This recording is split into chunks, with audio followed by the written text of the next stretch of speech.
तो अब हम चलते हैं पर्वतीय परिवेश को डिस्कस कर लेते हैं, आखिरकार पर्वतीय परिवेश क्या होता है। तो आप देखेंगे पर्वतीय क्षेत्र में उगने वाले वनों के एक प्रकार को हम जो है पर्वतीय वन कहते हैं। पर्वतीय वन में कई सारे किस्म के आपको पेड़ पौधे देखने को मिलेंगे, कई प्रजातियों के पेड़ पौधे देखने को मिलेंगे।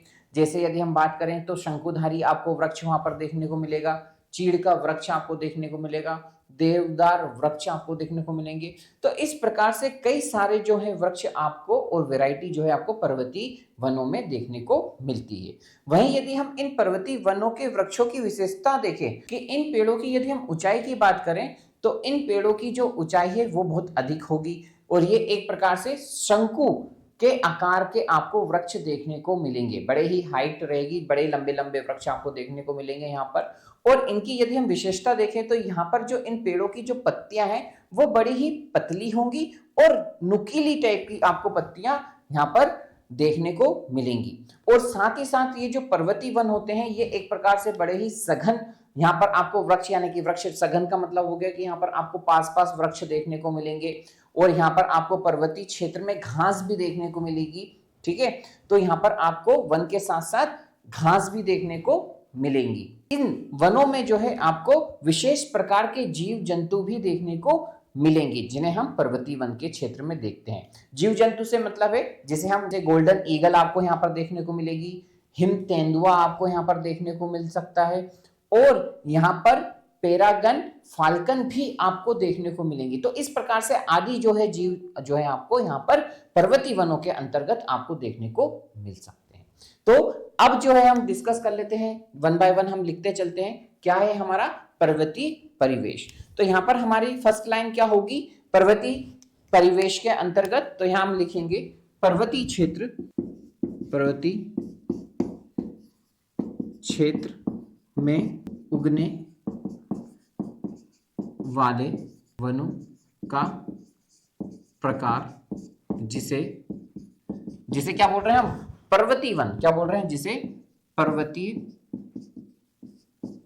वन कहते हैं। ठीक है, तो क्या हो गया, पर्वतीय क्षेत्र में उगने वाले वनों का एक प्रकार जिसे क्या कहा जाता है, पर्वतीय वन कहा जाता है। जैसे यदि हम इन वृक्षों की हम बात करें तो कौन कौन से वृक्ष आपको देखने को मिल जाएंगे यहाँ पर। जैसे यदि हम बात करें तो वृक्ष कौन से देखने को मिल जाएंगे आपको, शंकुधारी वृक्ष आपको देखने को मिल जाएंगे।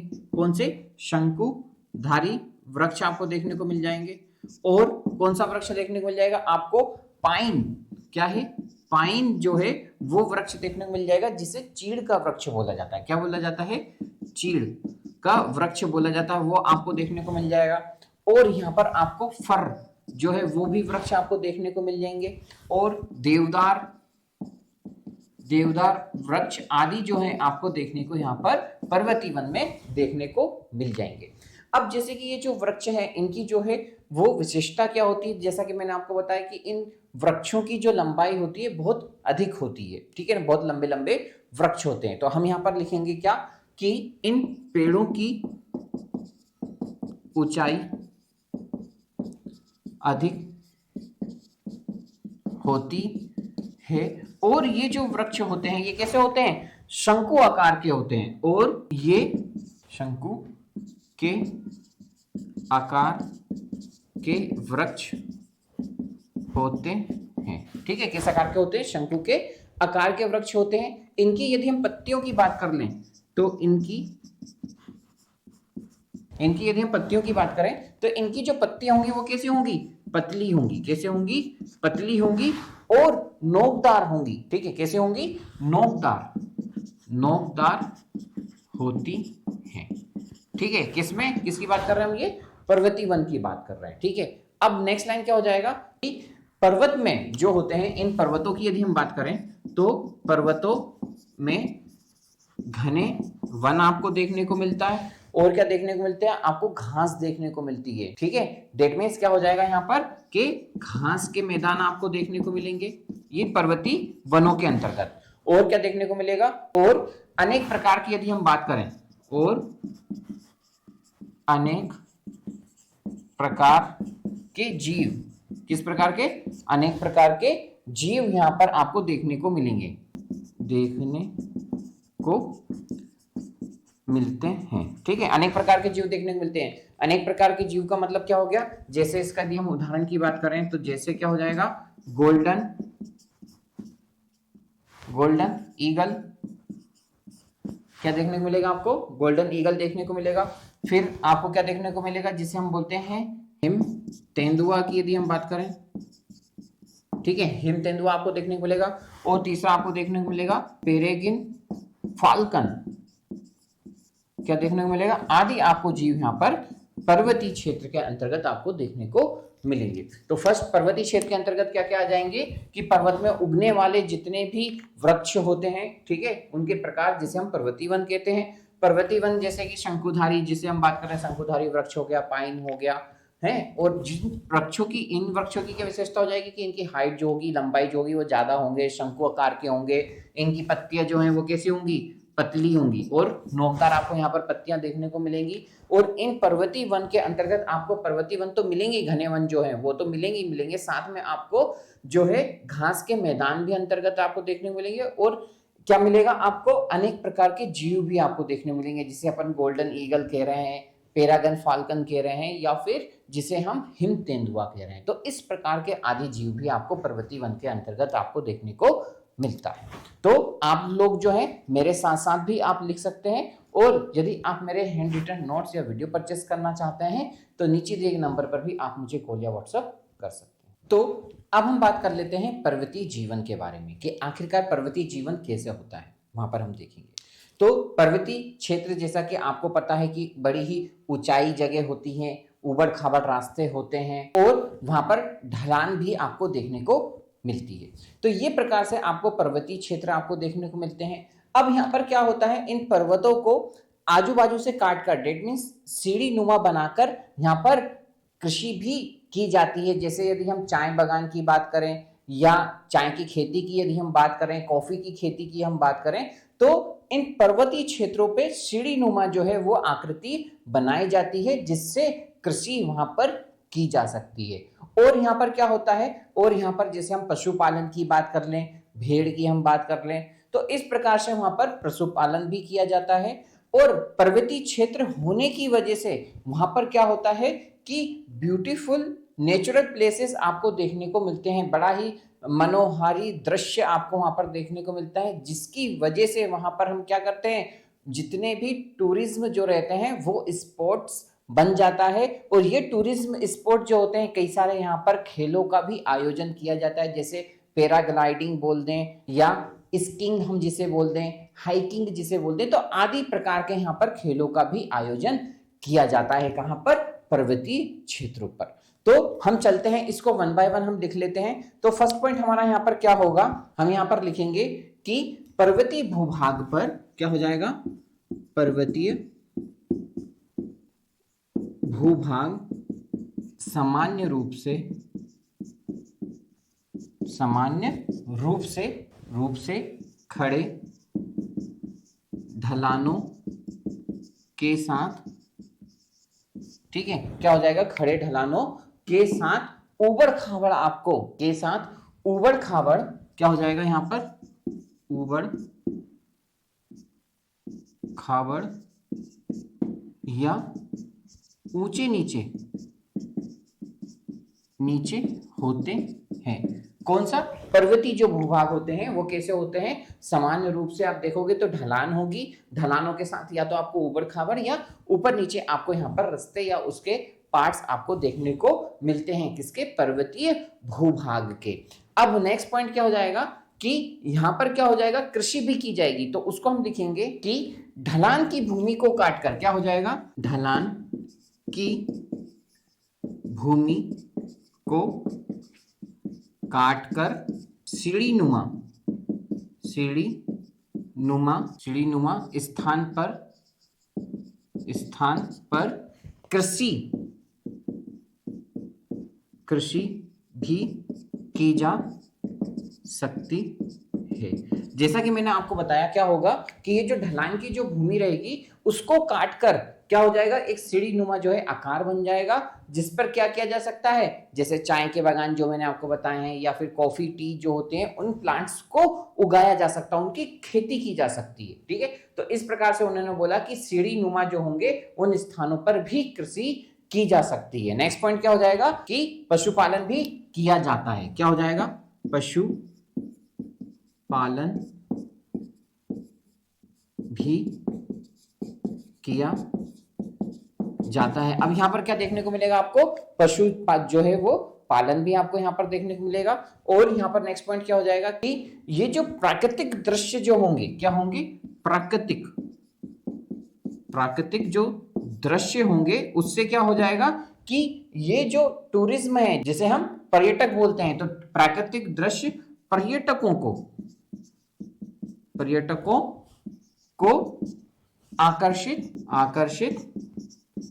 करते हैं। और यहां पर क्या होता है, खेलों का भी आयोजन किया जाता है। किसका, खेलों का भी। अब खेल कौन कौन से हो जाएंगे, जैसा कि मैंने आपको बताया अभी थोड़ी देर पहले, पैराग्लाइडिंग हो जाएगी। क्या हो जाएगा, पैराग्लाइडिंग आपको देखने को मिलेगी। और यहां पर क्या हो जाएगा, स्कीइंग आपको देखने को मिलेगी। और आपको हाइकिंग भी आपको स्पोर्ट जो है आदि आपको देखने को मिलेंगे। तो इस प्रकार से यहाँ पर खेलों का भी आयोजन किया जाता है। ठीक है, तो पर्वतीय भूभाग पर हम क्या कर रहे हैं, ऊबड़ खाबड़ जो होते हैं वो आपको देखने को मिलते हैं ढलानों के साथ साथ।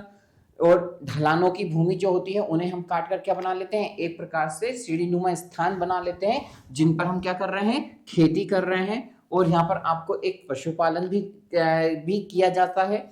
और प्राकृतिक या मनोहर प्राकृतिक दृश्य होने की वजह से यहाँ पर पर्यटकों को भी आकर्षित किया जाता है। और साथ ही साथ यहाँ पर खेलों का आयोजन किया जाता है, जैसे कि पैराग्लाइडिंग हो गया, स्कीइंग हो गया, हाइकिंग हो गया।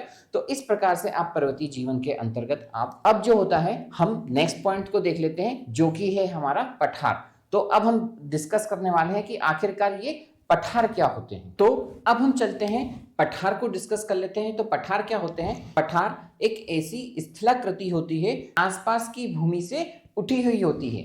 और पठार जो रहते हैं वो एक प्रकार से ऊपर, जो हम पर्वतीय क्षेत्र पे एक शिखर देख रहे थे या जो जिसे हम चोटी बोल रहे थे, वहां पर ये जो है वो एक प्रकार से समतल या चपटे होते हैं, जिस वजह से हम इनको पठार बोलते हैं। और इनकी यदि हम ऊंचाई की बात करें तो ये 100 मीटर से 1000 मीटर तक पठार आपको देखने को मिलता है। इन पठारों के अंतर्गत आपको खनिज की जो है वो अधिक मात्रा देखने को मिलती है। ठीक है, या मैं बोलूं इन पठारों में जो है आपको खनिज के भंडार भी प्रचुर मात्रा में देखने को मिलते हैं, जिसकी वजह से इनको खनिज का भंडार गृह भी कहा जाता है। किनको, इन पठारों को। और यदि हम पठार के उदाहरण की यदि हम बात करें तो पठार के उदाहरण में आप देखेंगे, जैसे हम बोलते हैं तिब्बत का पठार। तिब्बत का पठार जो है वो विश्व का सबसे बड़ा और ऊंचा पठार आपको देखने को मिलेगा। दूसरा यदि हम बात कर लें दक्षिण के पठार, तो इस प्रकार से आपको पठारों के एग्जांपल्स देखने को मिलते हैं।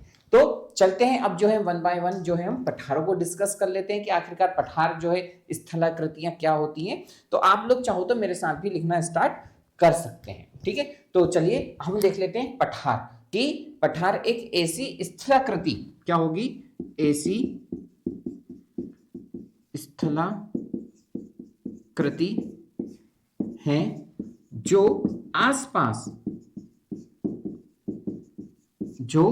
आसपास की भूमि से क्या हो जाएगा, आसपास की भूमि से उठी होती है।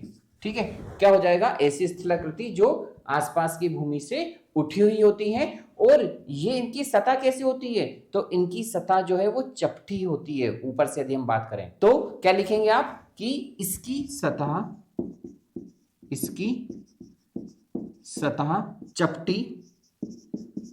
चपटी होती है और इसके कुछ पार्श्व सीधी ढलान वाले होते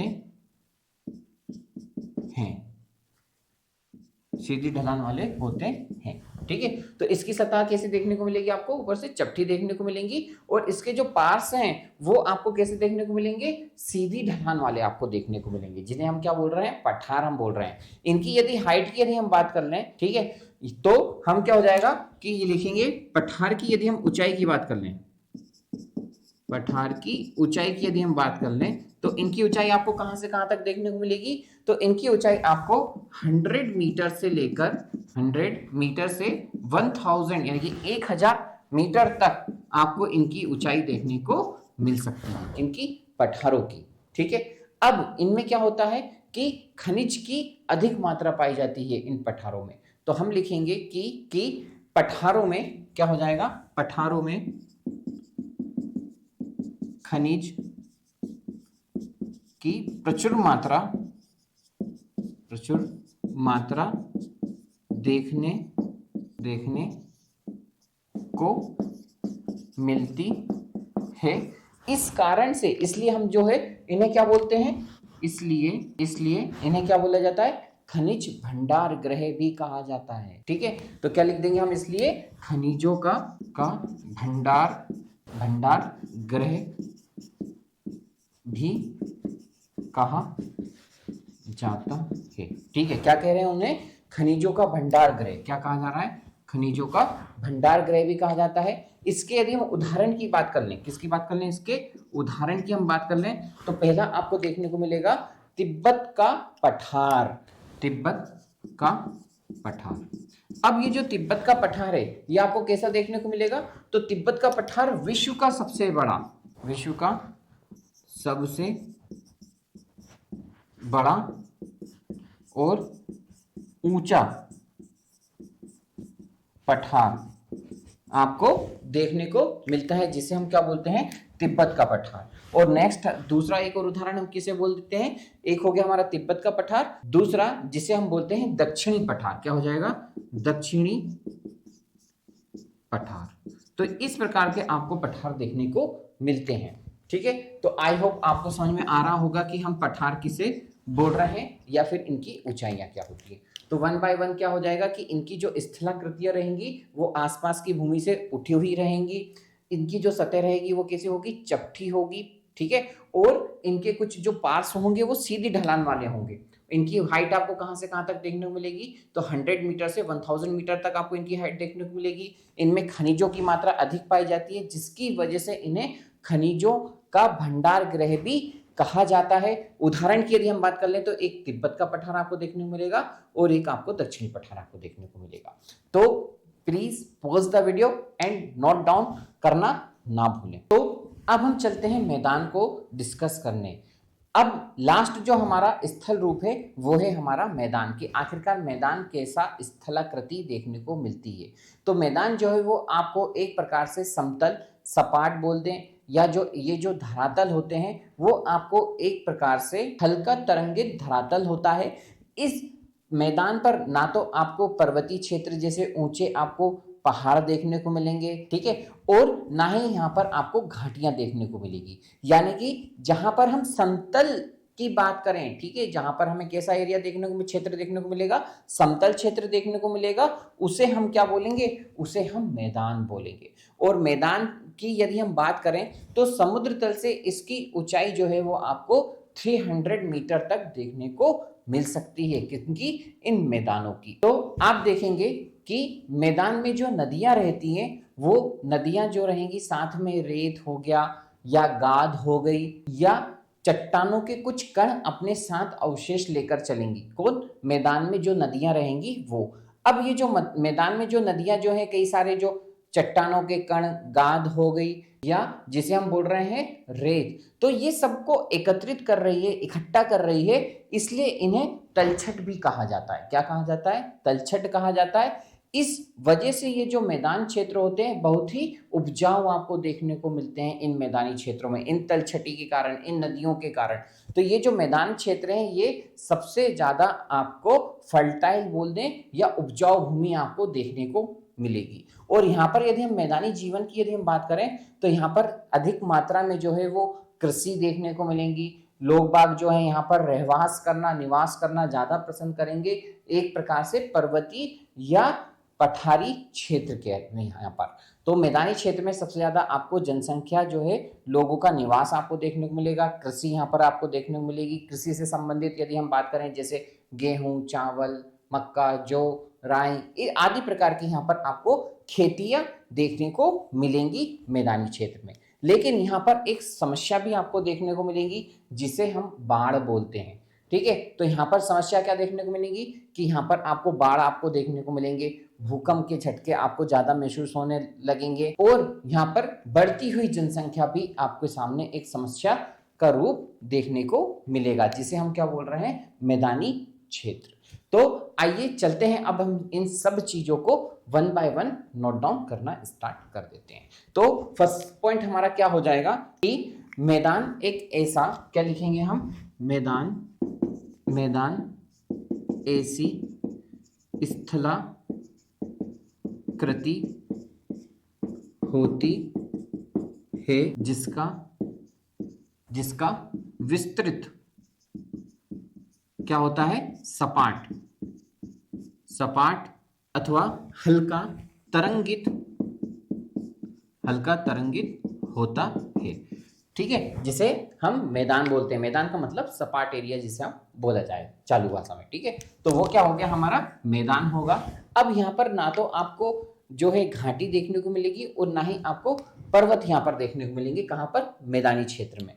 तो इसको हम लिखेंगे कि उसमें कोई क्या हो जाएगा, उसमें कोई ऊंची पहाड़ियां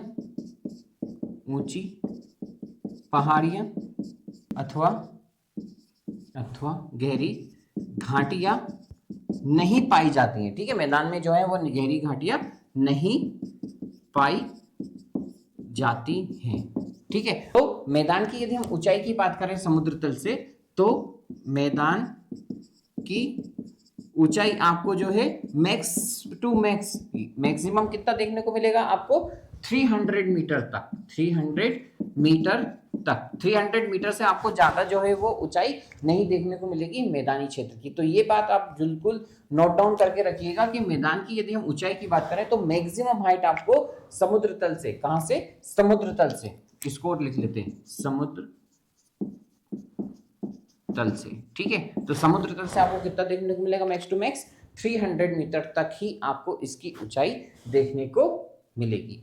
नेक्स्ट क्या देखने को मिलेगा कि मैदान में क्या हो जाएगा, मैदान में नदियां जो होंगी, मैदान में जो नदियां रहेंगी वो क्या करेंगी, वो नदियों के साथ साथ यानी वाटर के साथ साथ क्या देखने को मिलेगा आपको, यहाँ पर गाद आपको देखने को मिलेगी और रेत आपको देखने को मिलेगी। ठीक है, तो नदियां जो रहेंगी वो पानी के साथ साथ क्या लाएंगी, गाद लाएंगी, रेत लाएंगी, चट्टानों के कणों को एकत्रित करती हैं।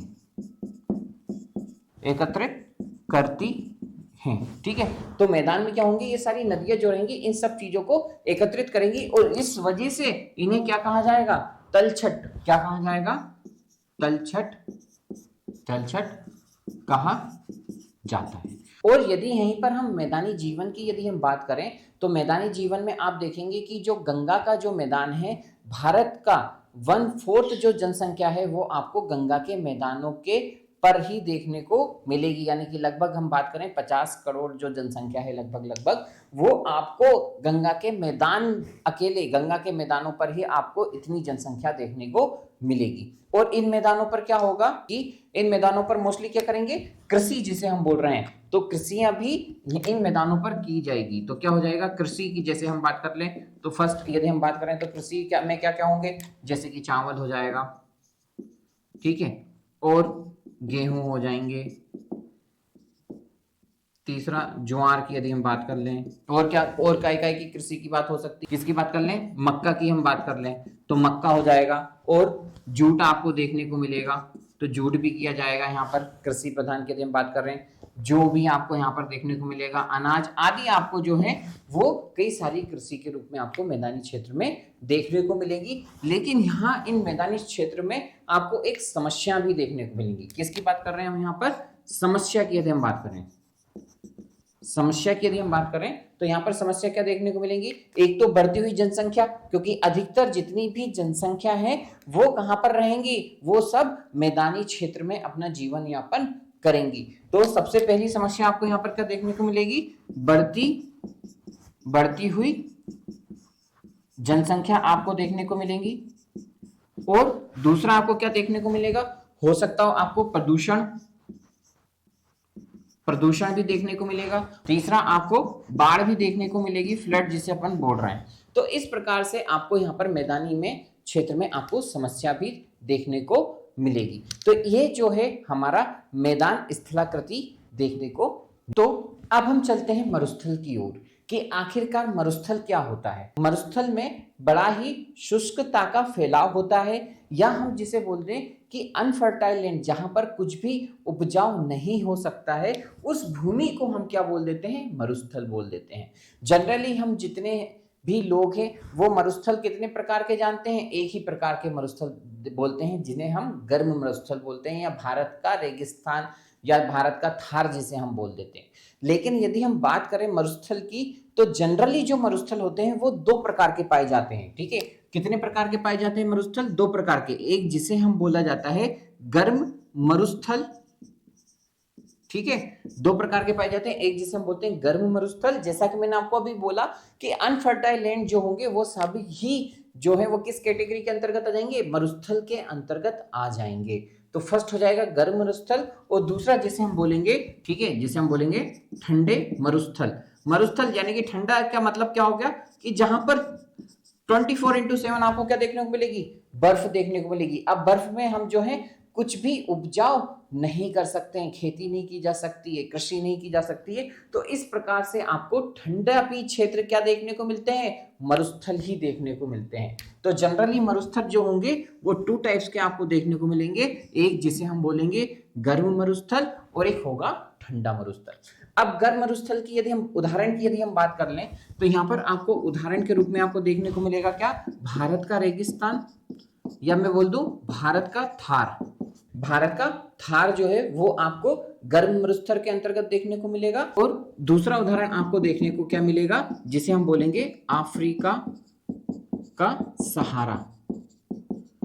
ये भी आपको, ये दोनों मरुस्थल आपको कैसे देखने को मिलेंगे? ये आपको दोनों मरुस्थल गर्म मरुस्थल के उदाहरण देखने को मिलेंगे। वहीं यदि हम अब ठंडे मरुस्थल की यदि हम बात कर लें, तो फर्स्ट में यदि हम ठंडे मरुस्थल की यदि हम बात करें, तो यहां पर आपको एशिया का क्या हो जाएगा? एशिया का गोबी मरुस्थल, ठीक है, कौन सा? एशिया का गोबी मरुस्थल आपको यहां पर देखने को मिलेगा। तो दूसरा आपको क्या देखने को मिलेगा? तो दूसरा आपको अंटार्कटिक क्या हो जाएगा? ठीक है, अंटार्कटिक महाद्वीप भी जो है वो आपको मरुस्थल के रूप में देखने को मिलेगा, जिसे हम ठंडा मरुस्थल बोलेंगे। तो इस प्रकार से जो है ये हमारा थर्ड चैप्टर जो है यहीं पर समाप्त होता है। आपको ये वीडियो कैसा लगा? Please like, share, comment and subscribe करना बिल्कुल ना भूलिएगा। और यदि आप मेरे हैंड रिटन नोट्स या वीडियो परचेस करना चाहते हैं तो नीचे दिए गए नंबर पर भी आप मुझे कॉल या व्हाट्सएप कर सकते हैं। तब तक के लिए थैंक यू सो मच, और वीडियो को देखते रहिए। हर हर महादेव।